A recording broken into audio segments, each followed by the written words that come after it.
तो हुज़ूर सल्लल्लाहु अलैहि वसल्लम मक्के में बैतुल्लाह शरीफ में थे, तो एक बहुत सारे काफ़िला हज करने के लिए आए मदीने से। तो उस काफ़िले के अंदर एक आदमी थे जिसका नाम था तुफ़ैल बिन उमर दोसी। वो कबीला दोस्त के थे, तुफ़ैल बिन उमर दोसी। वो आए तो अबू जहल दोस्त थे उनके। तो अबू जहल ने कहा इधर आओ हमारे घर को, ज़रा खाना वाना खिलाया, दावत की, और कहा देखो एक यहाँ पागल आदमी है, दीवाना आदमी है, तुम उसकी बात हरगिज़ नहीं सुनना। जो उसकी बात सुनता है वो उसका हो जाता है, उसकी बात सुनना ही नहीं। अगर तुम उसकी बात सुनोगे तुम भी दीवाना पागल हो जाओगे। उसने कहा कि ये तो अच्छी बात है, तुमने बता दिया, और मैं कोई पागल इंसान थोड़ी हूँ। तो अबू जहल ने उसको रुई कान में डालने के लिए, तो अपना ज़रा कान में रुई डाल ले, उसकी आवाज़ भी नहीं आना, आवाज़ आई तो सुनते ही पागल हो जाता। यानी ये कुरान वो है, ये कुरान की वो तासीर है। इस कुरान को जो आदमी सुनता है वो बदल जाता है। लेकिन आज हमारे दिल इतने स्याह हो चुके हैं, कुरान पढ़कर सुनाओ, कुछ भी सुनाओ, हमारे ऊपर कोई असर होने वाला नहीं है भाई। साफ बात तो ये है, कोई असर नहीं होता। तो रुई दी अबू जहल ने, रुई अपने कानों के अंदर रुई डाले, तुफ़ैल को रुई दी, और उन्होंने अपने कान के अंदर रुई डाली और बैतुल्लाह शरीफ का तवाफ़ कर रहे हैं। हुज़ूर सल्लल्लाहु अलैहि वसल्लम तहज्जुद की नमाज़ पढ़ रहे हैं, कुरान पढ़ रहे हैं। तो उन्होंने देख लिया यही आदमी, मेरे को बिल्कुल बात नहीं करना है इनसे, जाना भी नहीं है। अब तवाफ़ कर रहे हैं, तवाफ़ तो 1 सेकंड में नहीं होता, तवाफ़ 7 चक्कर लगाना है। वो 7 चक्कर जिसने लगाए उनको पूछो कितनी देर में होते हैं।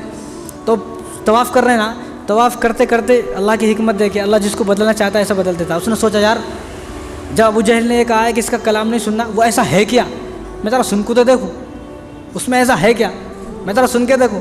उसने अपने एक कान से हटाई और हुज़ूर सल्लल्लाहु अलैहि वसल्लम तिलावत फरमा रहे थे कुरान की। कुरान को सुना तो अजीब सी कैफियत बदल गई उनकी, उन्हें दूसरी भी हटा के फेंक दी। जब सुना तो बहुत देर तक सुना, सुनते सुनते जो है दिल की कैफियत बदल गई।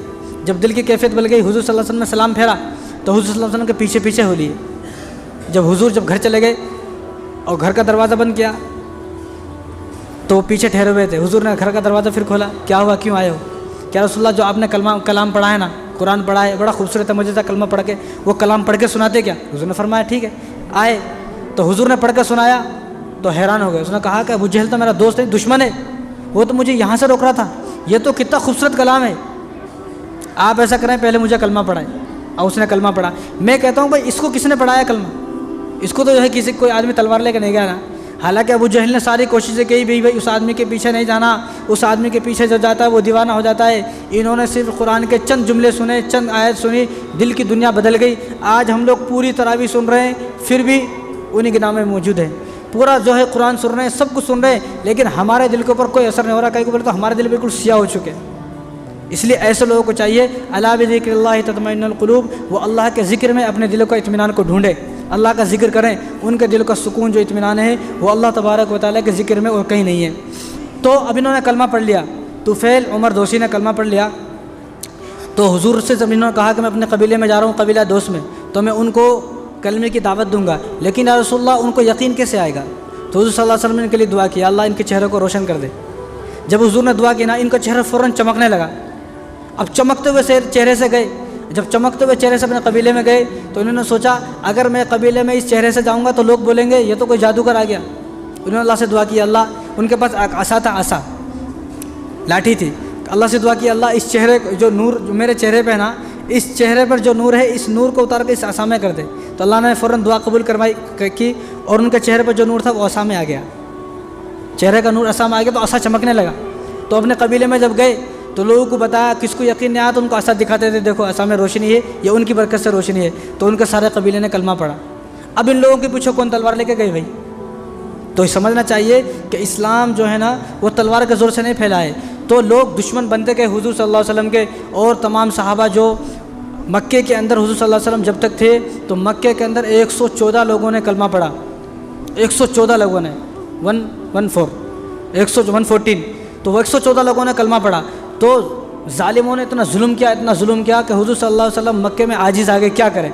हालांकि इतना जुल्म किया कि सहाबा को ये कहना पड़ा मता नसरुल्लाह, कि अल्लाह तबारक व तआला की मदद हमारे साथ कब आएगी? इतने दिन हो गए, कब मदद आएगी अल्लाह तबारक व तआला की? अल्लाह तबारक व तआला की मदद कब आएगी?